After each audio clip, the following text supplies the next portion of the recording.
Perhatikan kisah berikut ini.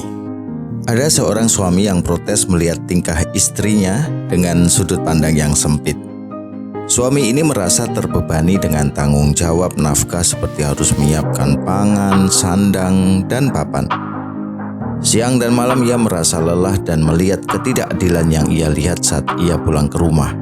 Istrinya nampak senyum menyambut kepulangan suami tercinta. Ia menilai beban dan tanggung jawab istrinya tidak seimbang dengan ia sebagai suami yang jarang tersenyum bahkan cenderung mudah marah. Singkat cerita, di suatu malam suami ini terbangun kemudian menengadahkan tangannya untuk berdoa. Tuhan, kuterima dengan syukur nasibku. Bertahun-tahun menjadi seorang hamba dan saya sebagai suami jarang mengeluh. Beberapa hari ini hamba ingin menumpahkan segala keluh kesah, asa, lelahku kepadamu Tuhan. Beberapa hari ini saya baru menyadari setiap istriku menyambutku selalu dalam kondisi riang dan tersenyum. Bersedia menyopot sepatuku, bajuku, dan selalu menyiapkan kopi kesukaanku.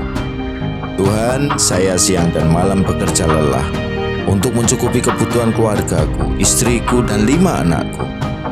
Rasa-rasanya saya merasa tidak adil istriku hanya di rumah mengurus anak dan bisa tiduran seenaknya saja.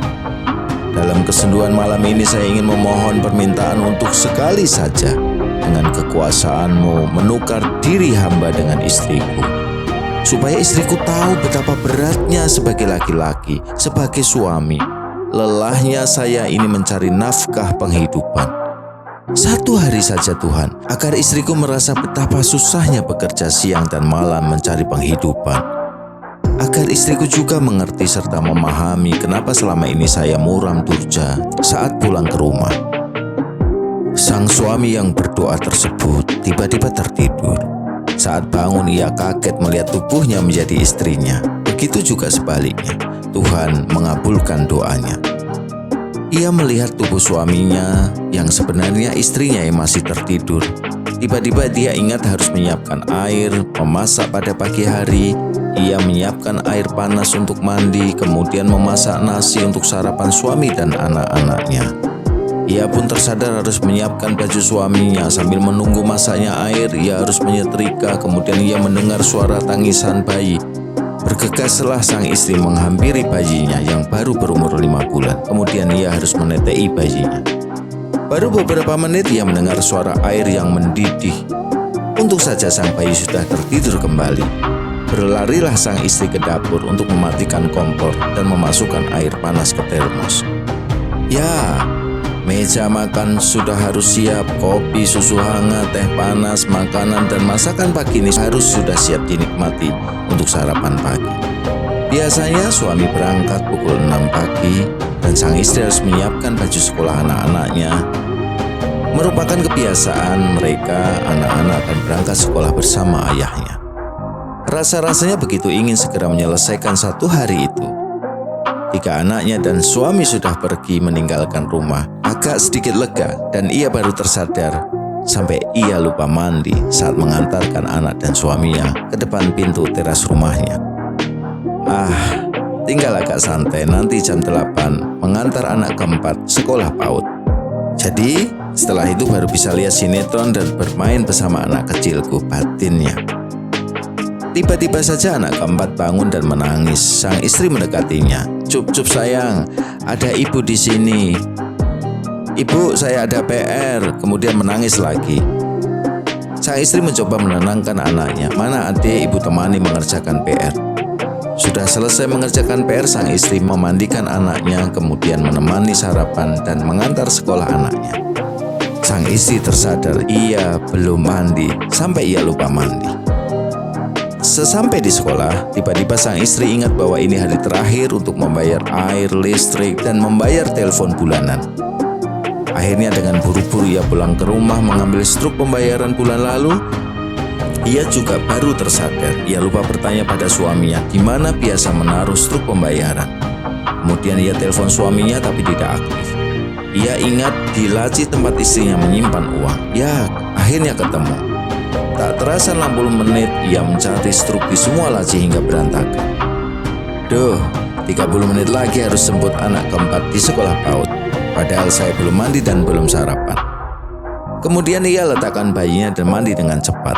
Ya Tuhan, begitu beratnya tugas sang istri.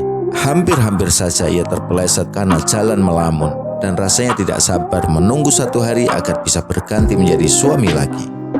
Singkat cerita, sang istri pergi menjemput anaknya sambil menggendong sang kecil. Sampai di sekolah, ia langsung membawa anaknya kemudian pergi ke tempat pembayaran telepon, air, dan listrik. Sampai di rumah, ia sadar sudah melewatkan sinetron keluarga yang ingin sekali ia tonton. Ia lihat jam pukul 11.30, ia harus menyiapkan makan siang karena sebentar lagi anak-anaknya pulang. Saya harus jemput anak ke sekolah. Sambil pegang kepalanya yang sebenarnya tidak sakit kepala, hampir saja ia putus asa. Ia harus memilih menyiapkan makanan siang atau menjemput anaknya dulu. Tiba-tiba saja bel rumah berbunyi. Tiba-tiba anaknya keempat berteriak, "Ada tamu, Bun." Siapa lagi siang-siang bertamu? Bergegas ia keluar, ternyata adik kandungnya. Belum sempat sang adik laki-lakinya menyapa, dengan spontan ia bicara, "Gus, bagus, kamu jemput ponakanmu. Mbak minta tolong." Adiknya mengangguk tanpa membantah. Lega rasanya sang istri mendapatkan pertolongan. Ia bisa menyiapkan makanan untuk makan siang, sehingga kalau anak-anaknya datang dan makan siang sudah siap. Kemudian mereka melanjutkan istirahat. Sang istri ingat banyak cucian. Dia bersyukur untungnya keluarga mereka memiliki mesin cuci. Ia mencuci semua baju anak-anaknya, miliknya dan suaminya. Sambil menunggu cucian selesai, ia tertidur dan terbangun dengan kagetnya. Ia ingat belum menyapu rumah, belum menyiapkan makan malam, tentunya menyambut kehadiran suami tercinta. Baik, tentu Anda sudah merasakan bagaimana penderitaan sang istri jadi-jadian ini. Saya lanjutkan ceritanya. Malam hari ia menemani makan malam bersama suami dan anak-anaknya.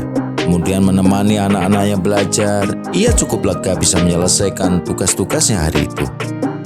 Pukul 9 malam ia membereskan tempat makan, mengantar anak-anaknya tidur. Sampai-sampai sang istri ini akan tertidur. Tiba-tiba sang suaminya mendekati dan berbisik mesra, "Bun, ayah rindu." Tangan kekar itu menggandeng istrinya, kemudian mengajak berpindah ke kamar mereka. Saya tidak perlu cerita apa yang mereka lakukan. Sang istri sempat mengucapkan kata-kata, "Ya, saya lelah." Tetapi sang suami tidak peduli. Pasrah sang istrinya.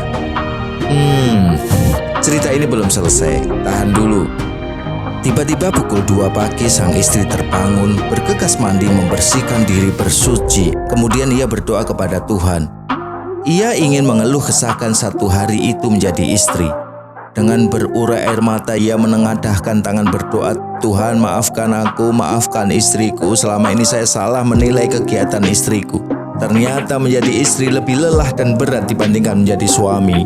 Tuhan, tolong kembalikan seperti semula. Sekali lagi maafkan aku, Tuhan. Cukup sehari saja merasakan menjadi istriku." Tiba-tiba atas kuasa Tuhan ada suara tanpa rupa.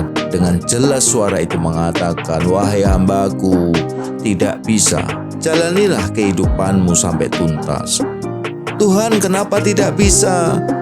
"Iya, tidak bisa, karena sekarang kamu hamil. Tunggulah sampai kamu melahirkan." Setiap manusia memiliki peran masing-masing sesuai dengan kodratnya.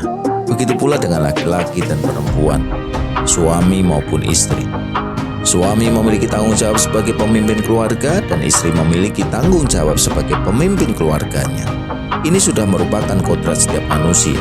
Adam, Hawa memiliki peran, tugas, tanggung jawab, hak dan kewajiban masing-masing. Semua diciptakan dengan ukuran yang sempurna. Sahabatku, bersyukurlah atas takdirmu. Jalanilah kodrat dan peranmu sebagaimana Tuhan memerintahkanmu. Bersyukurlah atas karunia-Nya. Sukses selalu.